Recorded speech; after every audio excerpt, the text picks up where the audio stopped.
So I don't know if I mentioned this in the last video, but the last truck I got previous week, not this week, somebody had been smoking in it. So I had to spend the first few days of that week airing the thing out. Like we're driving down the road in 40 to 50 degree weather with the windows wide open because it just was gagging me. It was so bad. That's one of the disadvantages of slip seat.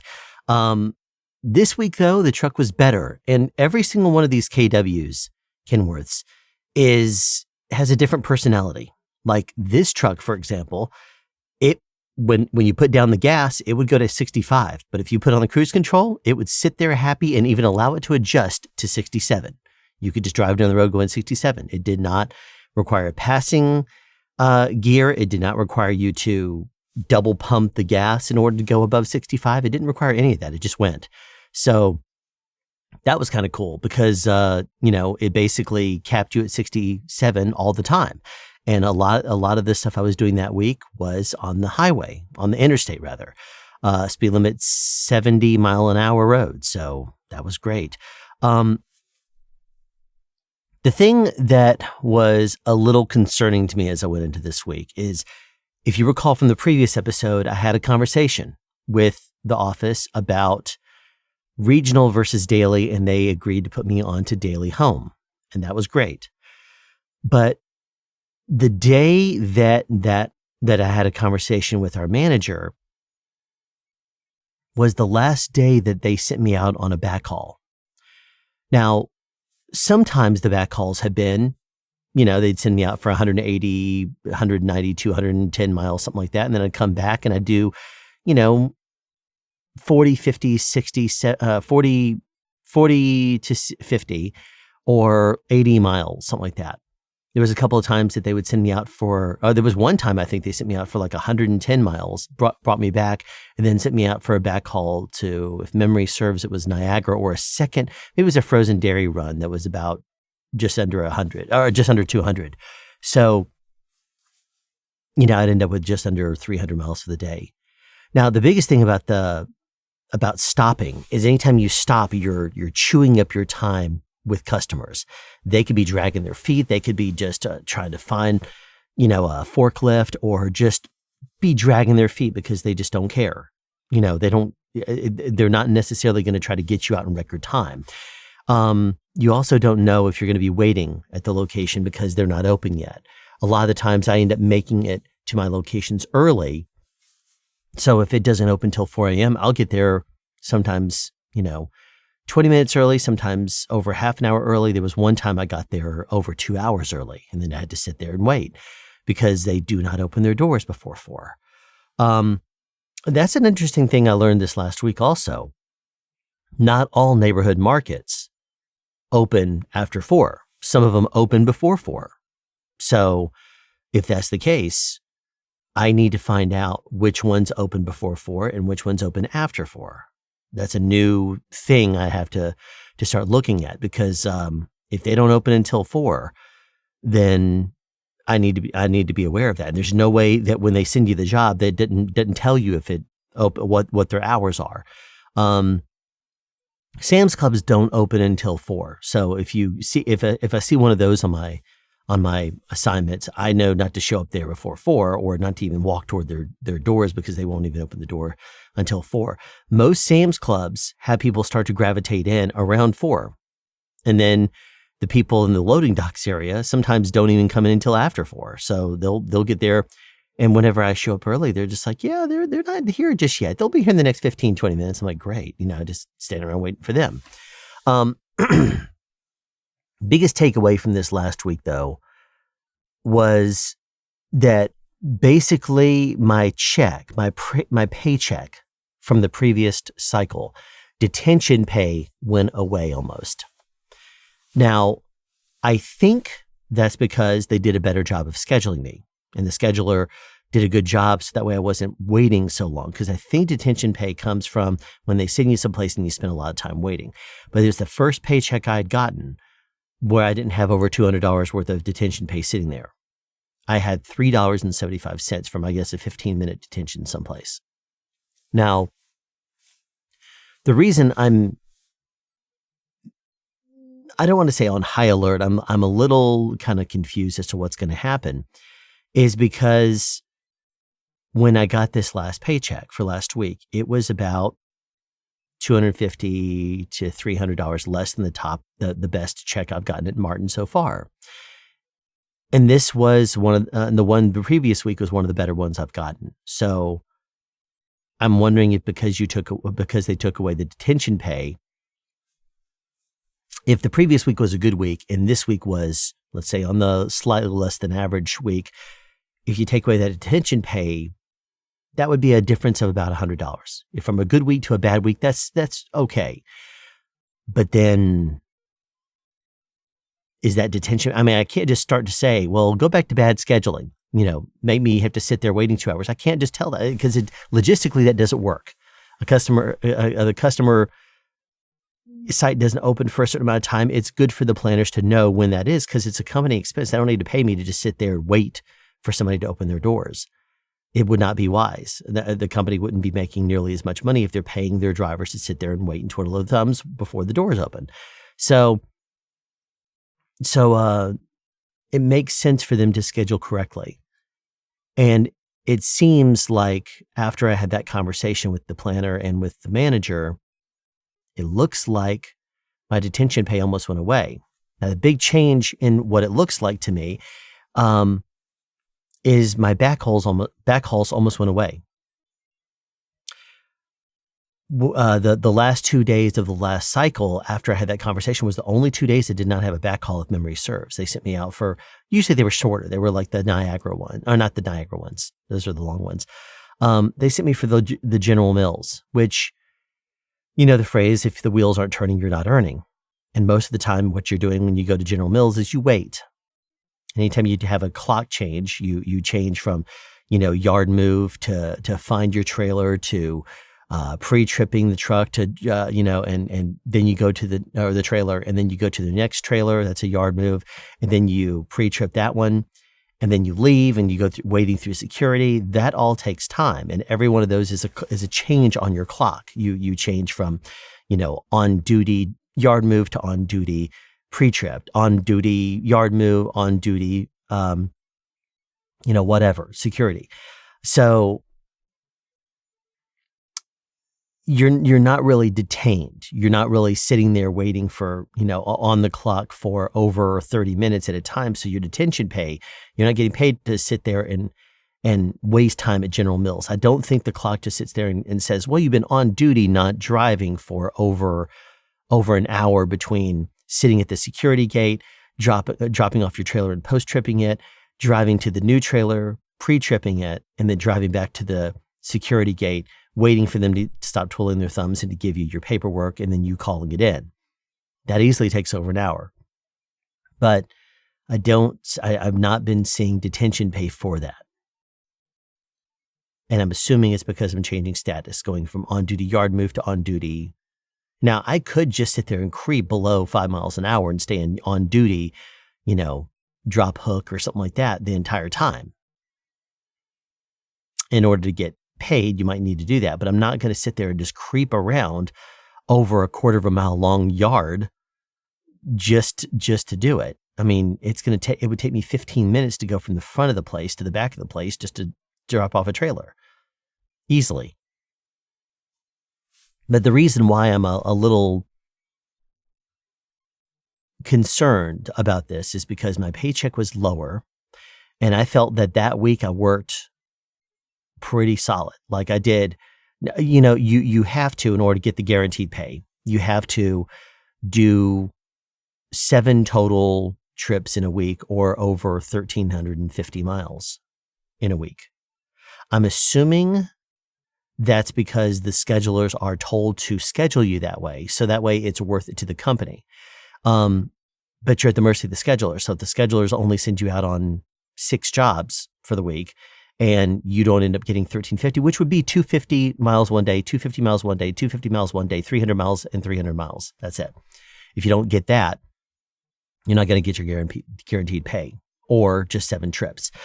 But I almost wonder how the people that do daily, that drive during the day, are making money, because they could send you to Atlanta and back, and that could spend 8 hours of your day sitting in the traffic and dealing with, waiting for customers to open their doors and that kind of thing. And that could easily be $100. That's not going to pay you.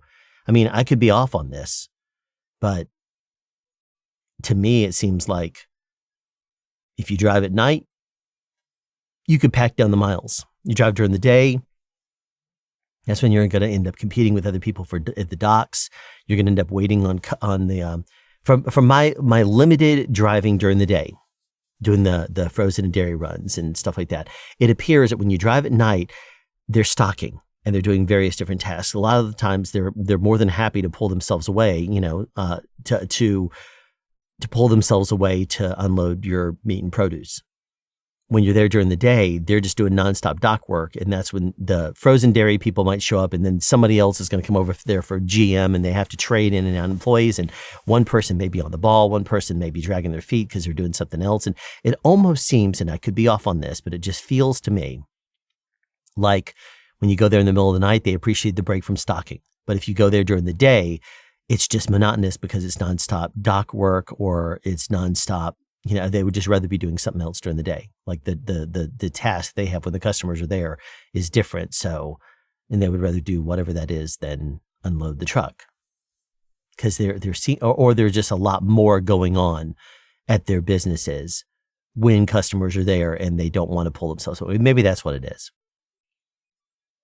Anyway, so that gets me kind of into this week.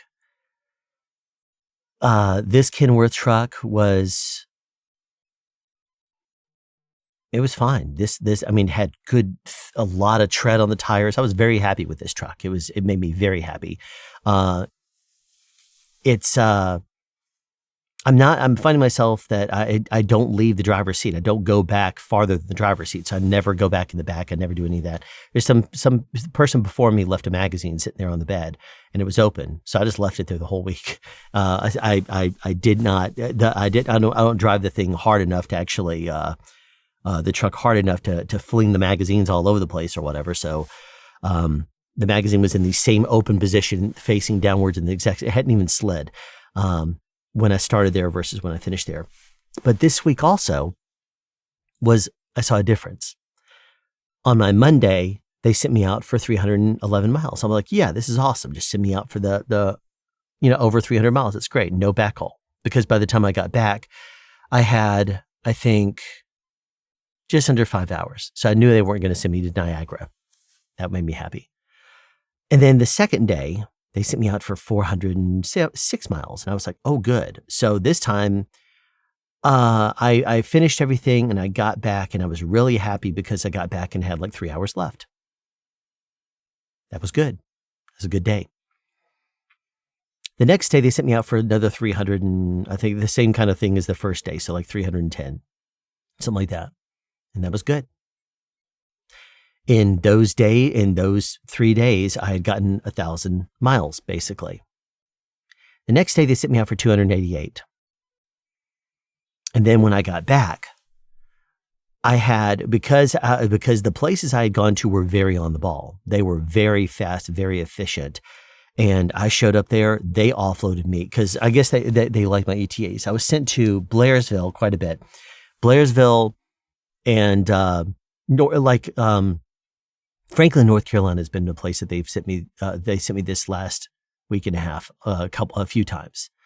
And Franklin, North Carolina, I like because you drive in the middle of the night. You're not going into the mountains. You're going into the outskirts of the Great Smokies. Just like the Great Smokies are here, and it's right on the edge, so you're not really going through too much of the up and downs. There's a couple places where you end up slowing down all the way down to the high 20 mile an hour realm, but most of that's back towards Atlanta. Getting on to, I think it's 441 in order to head up that direction, right on the other side of 85. It's starting to get into the Appalachian Great Mountains before you start to go up and down too much. Okay, so at this point, though, they weren't even trying to send me any of the General Mills runs, which, granted, they don't pay a whole lot unless you're paid for the time that you're wasting sitting there waiting on security. And there's some days that I've gone through General Mills and I've just been waiting for because there's been other trucks in front of me, and it just takes them a while to get you through security, both going in and coming out. And their automated system is not the fastest. You enter everything in the computer and they have to verify things. And then their system says, okay, if you're dropping off a trailer, please drop off in this lot. And then it waits like 2 minutes before they send you the one about your pickup. And then it sends you one couple minutes later about a document they want you to sign.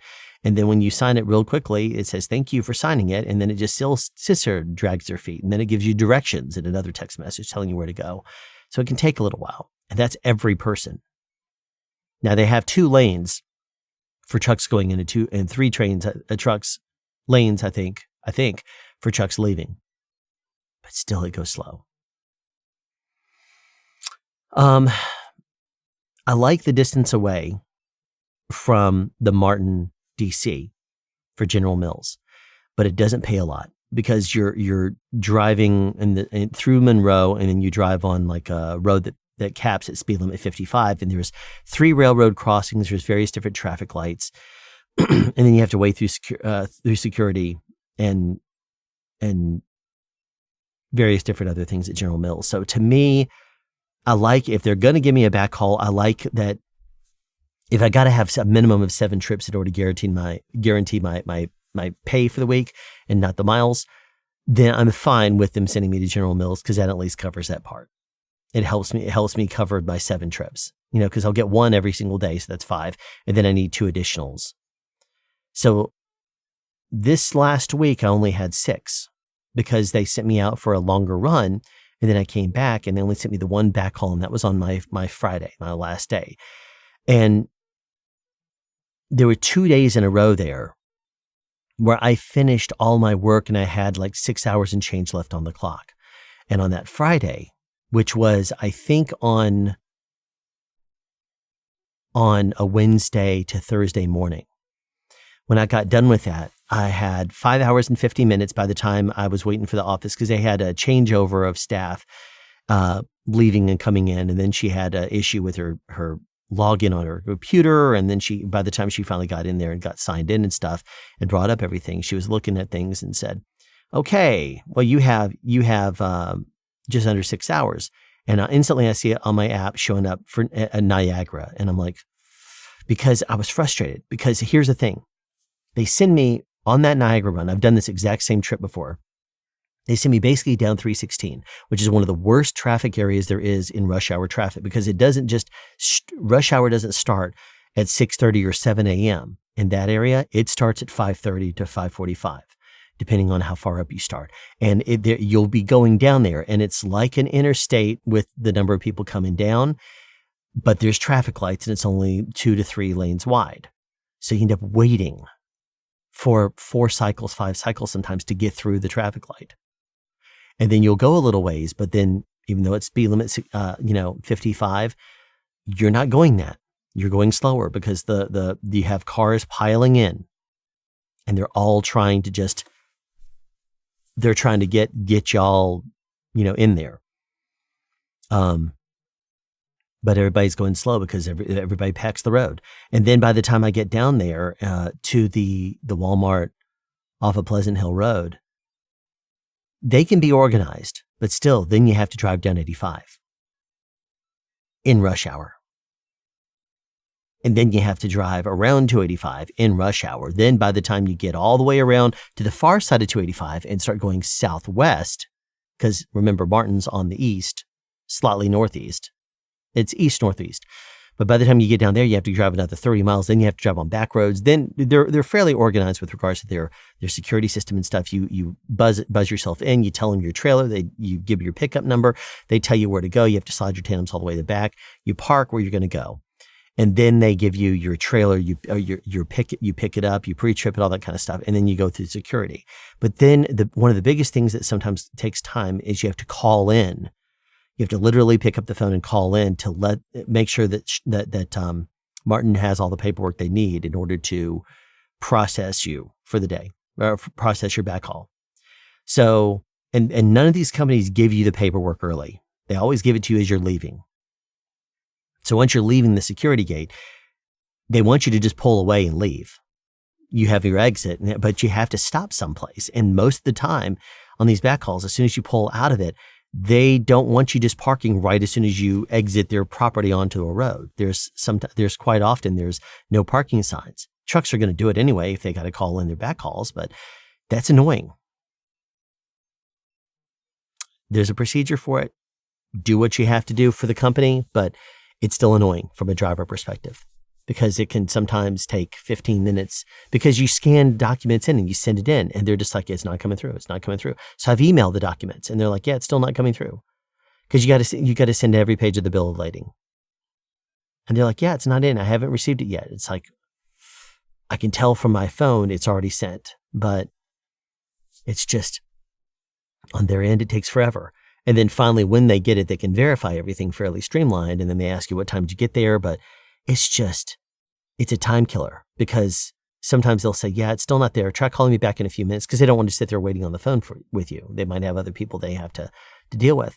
But still, sitting there twiddling your thumbs waiting for, when all you want to do is get down the road, especially Niagara, because in the morning, guess what? You're going to be driving 2 more hours with a very, very heavy trailer. So as soon as you hit the gas, it pulls slowly. And if there's a couple of cars in front of you and everybody starts going and you're slowly starting to go, that light's going to change so quick that you're going to end up having to stop at another light, even though there was only 4 or 5 cars in front of you. And it's completely clear after that because you're going uphill and you're trying to accelerate with 40,000 pounds of water behind you. It's slowly going to go. So, and then that and the fact that it's 84 miles back from Niagara, I don't like that run. It chews up your day when you're sent out during rush hour.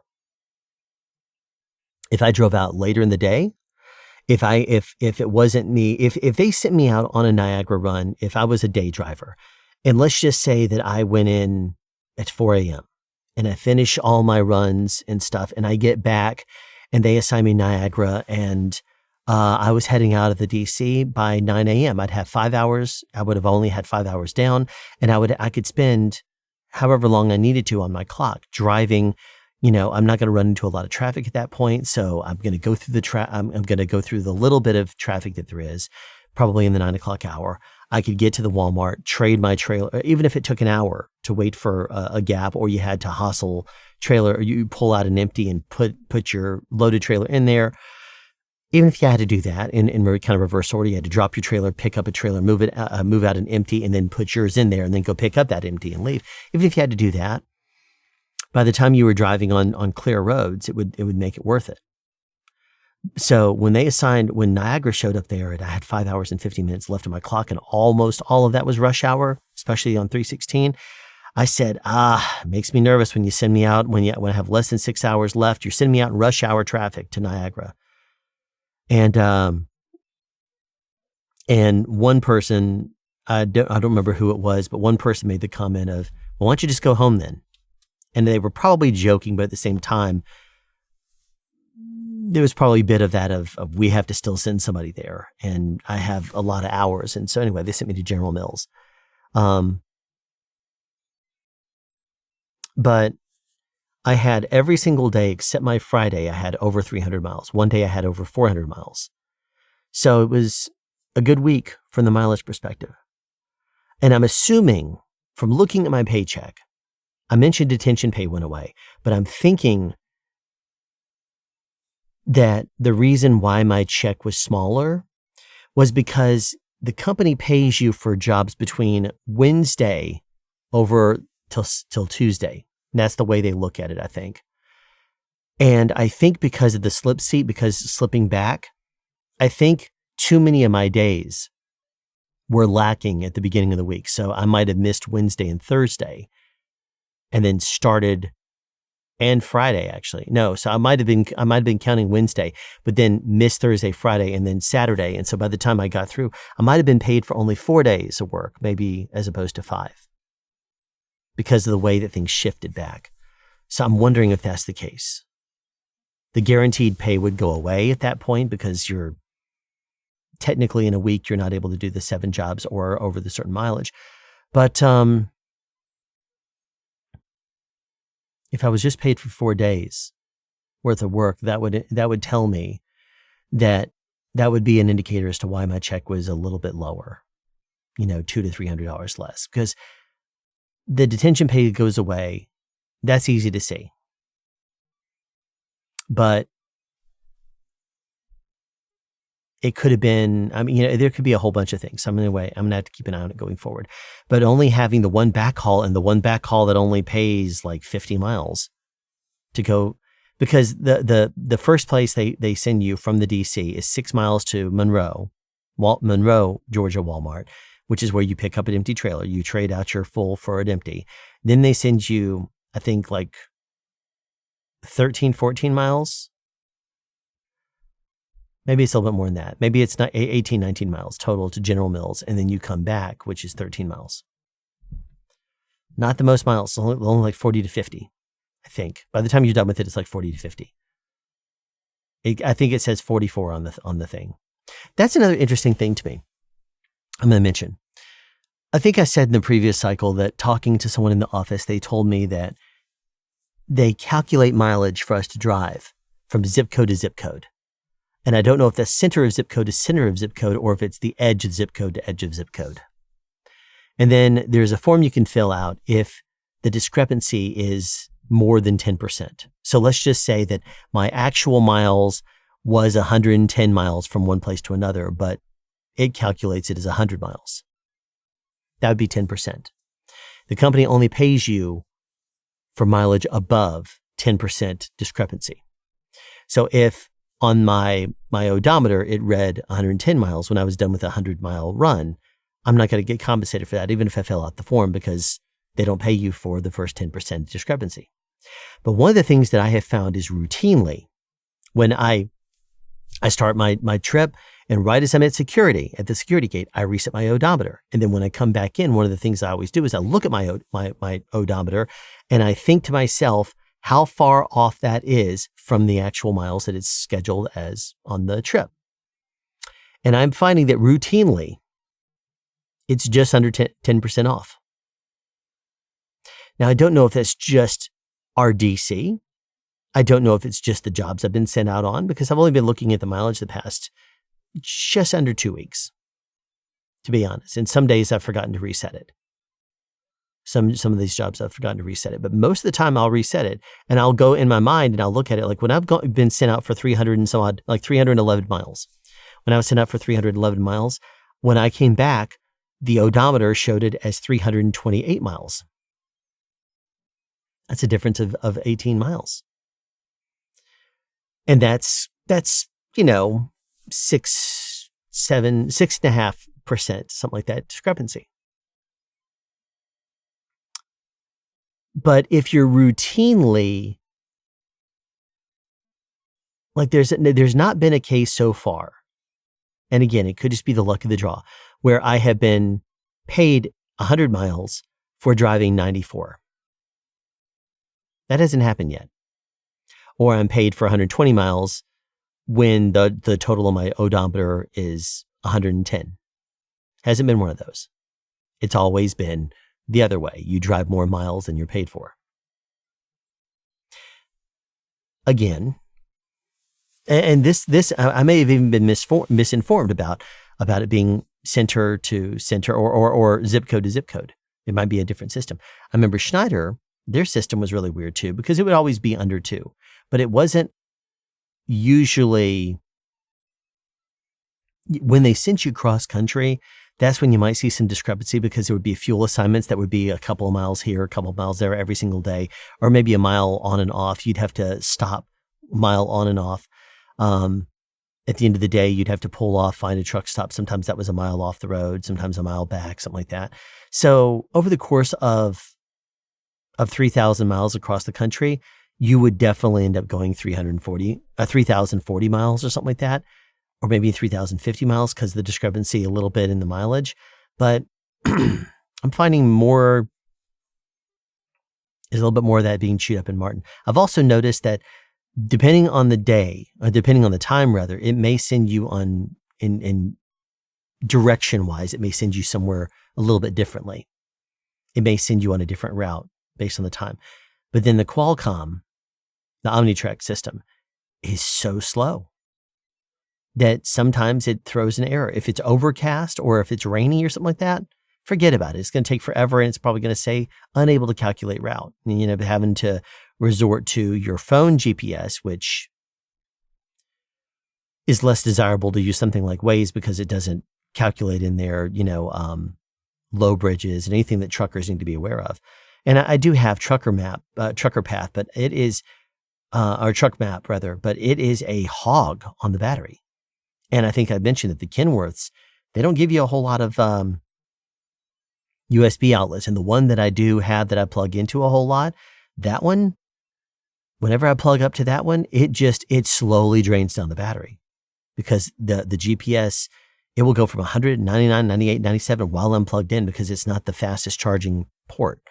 So over the course of an hour, I'll lose 20% on the battery. And if I don't have it plugged up, I will lose like 40. If I'm just using Waze, it will keep it capped at 100. If I put my phone back on charge and it's 94%, by the time I'm going to go someplace 20, 30 minutes away, I'll notice it's back at 100%. Waze is better on the GPS, and yet it seems more accurate than and I don't know why Truck Map is such a draw on the battery. It must just have a lot of different things that are pulling on the battery. Like it's not just looking for GPS. It's probably looking for GPS and having to do a whole bunch of different other things, which are going to be battery draws. It's just what I'm assuming. But I'm going to have to see and keep an eye on this mileage thing. It's not like I'm going to be able to change anything, but it's just to be aware of. All in all, though, I finished the week. Most days I worked like 9 hours. The General Mills day, my Friday, ended up being, I think, 11 hours by the time I was done with it. No. Yeah. 11 to 12, because I think I finished and I had like 2 hours left on my clock. So that's about a 12-hour day, roughly. It was the only day I went long. But, and this is where I'm going to leave this, my paycheck for this last cycle ended up being one of my better ones, ended up being higher again, even though there was no detention pay. And I'm assuming that's because they were able to dial in my schedule. They sent me out for longer runs every day between 300 and 400 miles. And then, well, just over 300 miles for 3 out of the 4 days, just over 400 miles on one day. And then on my Friday, they sent me out, I think for the day, it was like 288.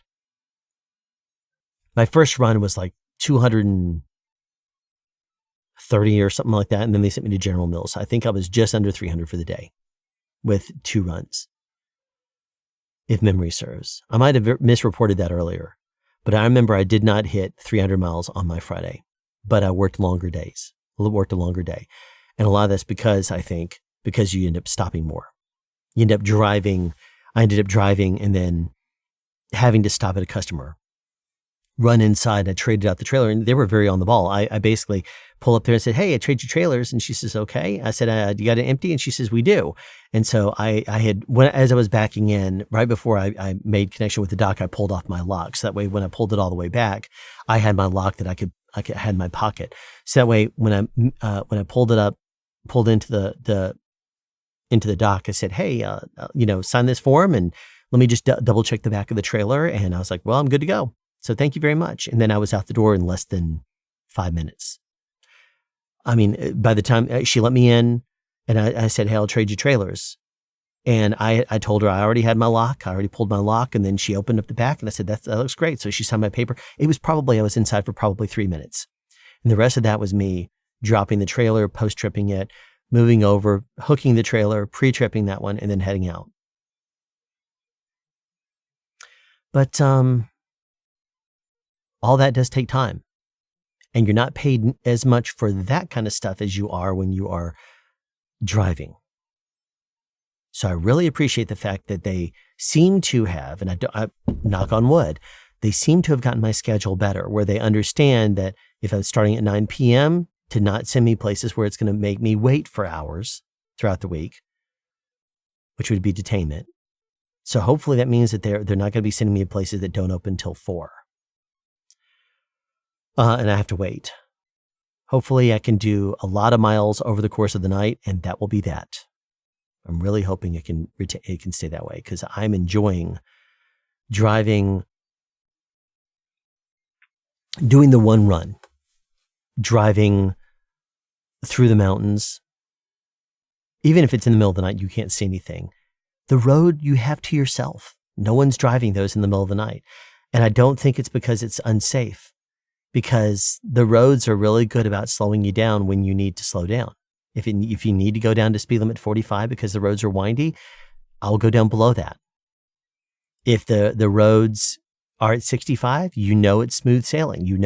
I glance down at the GPS and I will see it's in a straight line or slightly pulling to the left or right. If it goes to 55, probably the same kind of thing.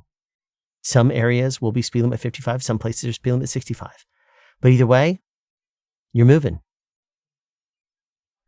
And that'll be just about $30 an hour, roughly. A little bit lower if you're going 55. But that's not rush hour. That is cruise control.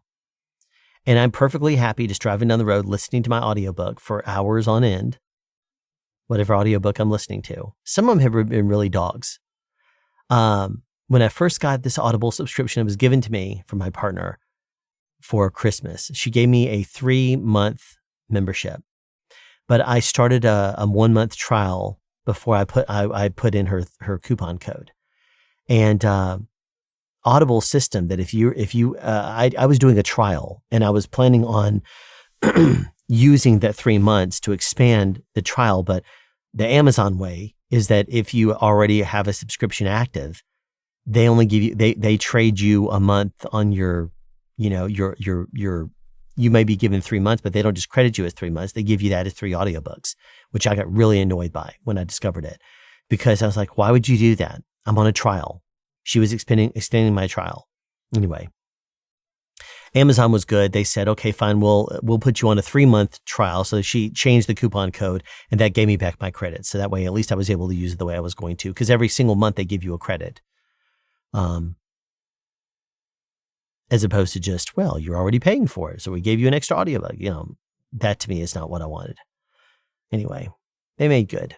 But, I'm listening to audiobooks, and sometimes when I was with Schneider, every single audiobook the thing recommended was great. It was like a suspense thing about something, and there's a murder that happens, and they have to figure out what it is, and they have to get down to the bottom of it. Or there was one that I really enjoyed that was, I think it was a K.L. Slater novel. And it was about a girl that goes every year on a vacation by herself. And she went to Wyoming. And I was driving through Wyoming as I was listening to that. And so I was hearing a lot about the story, and then kind of crazy. But as soon as I started with Marten, the audiobooks I was listening to, I was getting 2 hours into it and just not caring about not customers, not caring about the characters. And probably about 2/3 of the books it's recommended me since I've been at Marten, I just don't care about. Only a couple of them I actually do care about. I'm in the middle of one right now, about 6 hours in, on one that's a military one, where like military police and stuff like that, they're trying to get down to the bottom of a case, and it's pretty good. I hope that this changes their algorithm and it recommends me some good ones in the future, because man, I don't want to end up with more bad ones. That is just, you're driving down the road and I just end up pausing it because I just do not care. I do not care about the characters. I do not care about anything. I'm just like, finish. Anyway, so I just abandoned the book early. But I guess that's the latest. Got another week coming up. We'll see what what kind of runs they send me on. Hopefully they'll send me on more of these that are overnights, that use my overnight driving hours and allow me to finish up with running into like no traffic and I'm done with my work. Hopefully they'll continue to send me places that I can get to before without waiting. That would be really nice. I'd love that. That would make, especially if and I'm assuming that what they're trying to do is schedule you and trying to get you around 250 to 300 miles a day. I'm assuming, because that's when you're going to be the biggest benefit to the company because they're sending you out on the runs. Or you do multiple trips. That's worth it to the company too. But an overnight driver that can really give me the miles. And there's a little bit of a night premium that I think is 5 extra cents per mile that you get if you drive at night. And if you drive on a weekend, it's even more than that. So I'm hoping that I'll start to make a little bit more money if they're able to schedule me doing more miles overnight. I'm really hoping that's the way it is. And I'm hoping this last check I got, which was one of the bigger ones I've gotten with Marten, I'm hoping that it stays that way, where they can just give me more miles and let me go the longer distance, and which is smart because there's less traffic and daylight conditions you have to deal with. But we'll see.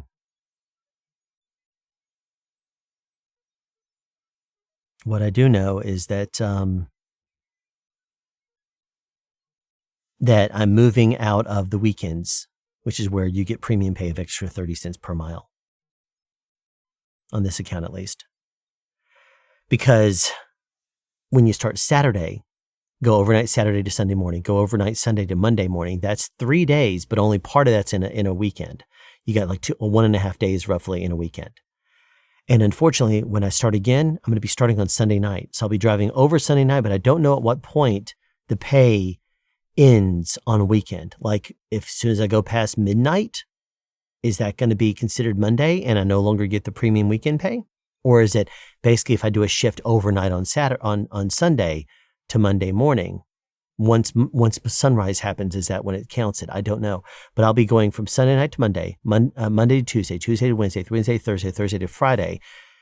And that's going to be that. And then I'm going to have 2 weeks dealing with that schedule. And then they're going to ship me back starting on Monday night. And I will end Saturday morning. Work back into the weekends. So for the next 4 weeks, I'm not going to get my weekend premium pay nearly as much. Don't know what that's going to amount to with regards to my checks. It's probably going to be a little bit lower unless they send me more miles. We'll have to see. If they send me out for more miles, even more than the 300s, if they send me out for 400s every single day, no problem. If they send me out for 300 every single day, it won't be as big of a check. But it'll probably be on the lower part of the checks I've gotten in Marten because I'm not going to have my premium, my weekends. When I start on like Friday, go overnight Friday to Saturday, Saturday to Sunday, and Sunday to Monday, that was nice. But I'm starting to lose my premium time, so I got to work back into it.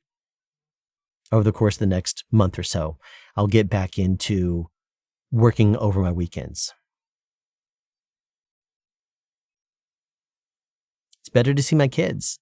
Better to have the home time and to have some time off and see my kids. But still, I can see them during the week when I'm off.